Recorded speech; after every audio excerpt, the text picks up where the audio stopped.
Europe के कुछ देशों में एक साल पहले बिजली का जो बिल आता था उसमें आज 200% का इजाफा हो गया है। चाइना ने अपने देश में पानी गर्म करने की भी मनाही कर रखी है। लेबनान में 80% लोग आज अंधेरे में रहते हैं। क्यों?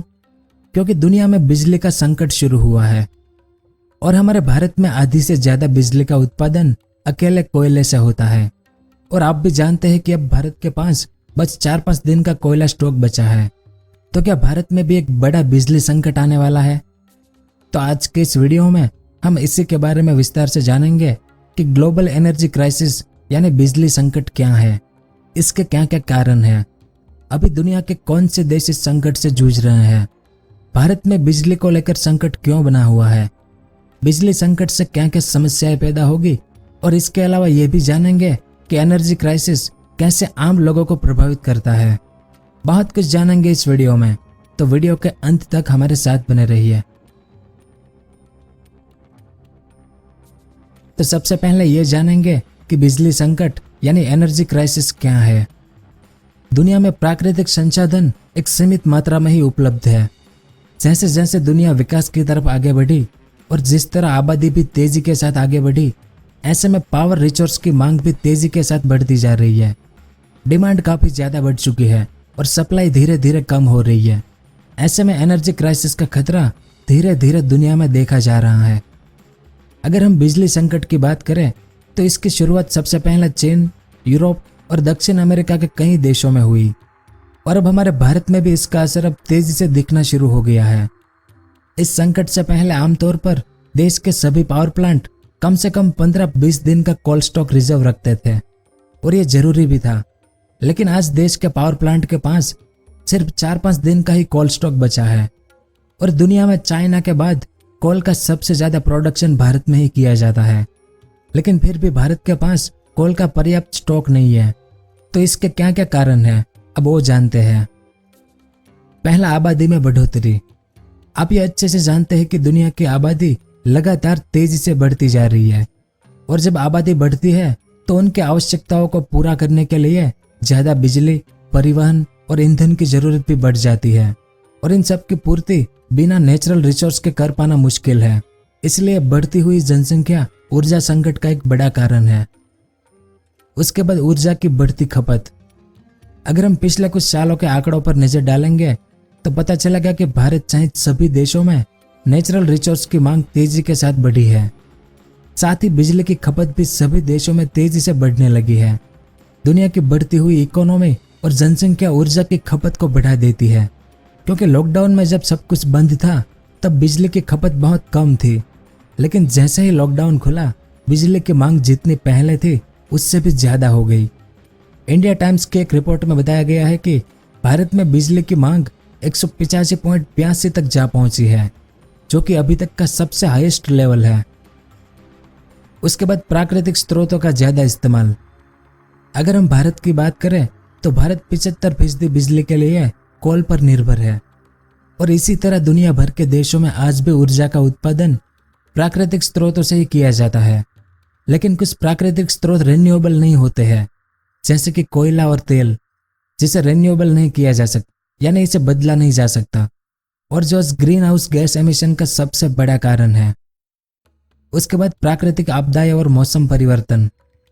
भूकंप, सुनामी और ज्वालामुखी फटने जैसी कई प्राकृतिक आपदाएं होती रहती है, जो इसके उत्पादन में रुकावट लेकर आती है। ऐसी आपदाओं की वजह से कोयले की खदानों में काम करने को लेकर परेशानी और पाइपलाइन फटने जैसी रुकावटें देखी जाती है, जिस कारण उत्पादन कम होता है। और जब उत्पादन कम होता है और मांग बढ़ने लगती है तो इसकी कीमत और भी ज्यादा आसमान छूने लगती है, जैसा अभी हुआ है। और हाल ही में बहुत ज्यादा बारिश होने की वजह से भारत में कोयला उत्पादन में कमी देखी गई है। तो प्राकृतिक कारणों की वजह से भी ऊर्जा संकट आ जाता है।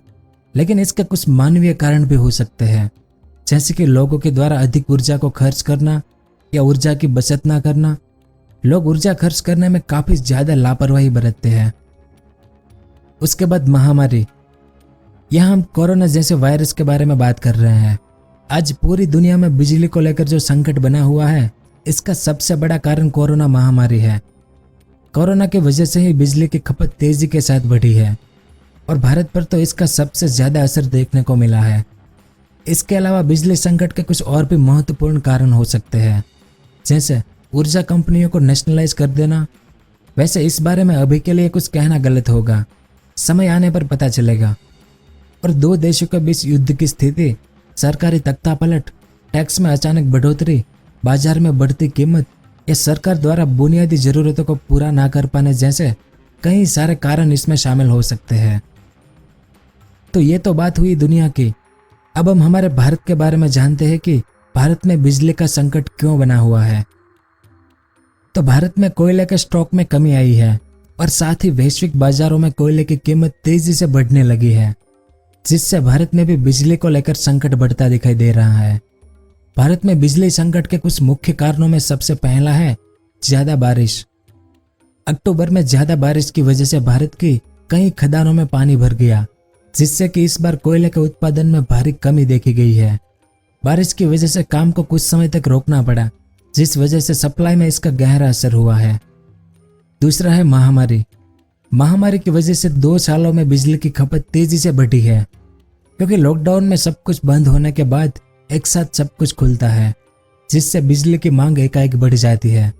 और बिजली की तेजी से बढ़ती हुई मांगों को पूरा करना भी काफी जरूरी था। और आज मौजूदा समय में भारत में बिजली की डिमांड अब तक के सबसे हाईएस्ट लेवल तक पहुंच गई है, जो भारत में बिजली संकट का एक बड़ा कारण है। उसके बाद कोयले की कीमतों में बढ़ोतरी। अंतर्राष्ट्रीय बाजारों में 2 साल के अंदर कोयले की कीमत में तेजी से बढ़ोतरी हुई है और इस बढ़ती कीमत की वजह से कोयले के आयात पर गहरा असर हुआ है, क्योंकि कोयले की कम आयात भी स्टॉक में कमी का एक मुख्य कारण है।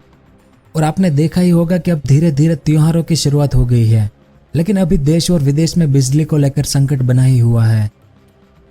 इसके अलावा बिजली संकट को लेकर दुनिया के बाकी देशों पर क्या असर हुआ है। यूरोपियन देशों में कई जगह पर बिजली की कीमत 200% तक बढ़ गई है। द गार्डियन वेबसाइट की रिपोर्ट के अनुसार स्पेन में बिजली की कीमत पिछले दिसंबर से लेकर अब तक 3 गुना तक बढ़ाई जा चुकी है। और फ्रांस और इटली की बात करें तो सरकारों ने गरीब लोगों को राहत पहुंचाने के वादे किए हैं। और हमारे भारत की बात करें तो भारत के ऊर्जा मंत्री ने हाल ही के एक बयान में कहा है कि देश में जितनी खपत की जा रही है उतना ही स्टॉक रोजाना देश में आता है। इसमें चिंता की कोई बात है ही नहीं। हालांकि फिर भी एक चिंता का विषय बना हुआ है, क्योंकि ऊर्जा मंत्री के अनुसार देश के 135 थर्मल पावर प्लांट में सिर्फ 4 से 10 दिन का कोयला ही बचा हुआ है, लेकिन नियम के मुताबिक 15 से 20 दिन का स्टॉक होना जरूरी है। यह मुमकिन है कि सरकार किसी विचारधारा के तहत कुछ साफ नहीं करना चाहती है, लेकिन ऊर्जा का संकट देश में अभी से ही दिखना शुरू हो गया है। रिपोर्ट में यह साफ दिखाया जा रहा है कि यूपी के कई क्षेत्रों में बिजली की भारी कटौती देखी गई है। देश में पेट्रोल और ईंधन के भाव तो बढ़ ही चुके हैं और अब इस संकट को देखते हुए बिजली के दाम बढ़ने की भी पूरी संभावना है। उसके बाद चाइना। तो पिछले कुछ समय से चाइना के कुछ क्षेत्रों में बिजली कटौती काफी बढ़ गई है। बिजली के उपयोग को लेकर वहां काफी निर्देश दिए जा चुके हैं, जैसे तीसरी मंजिल से नीचे तक के फ्लोर में लिफ्ट के उपयोग पर रोक लगा दी गई है। गर्म पानी करने की भी मनाही है और कंपनियों को बिजली की बचत करने और अधिक कोयला उत्पादन के निर्देश दिए गए हैं चाइना में। उसके बाद अमेरिका।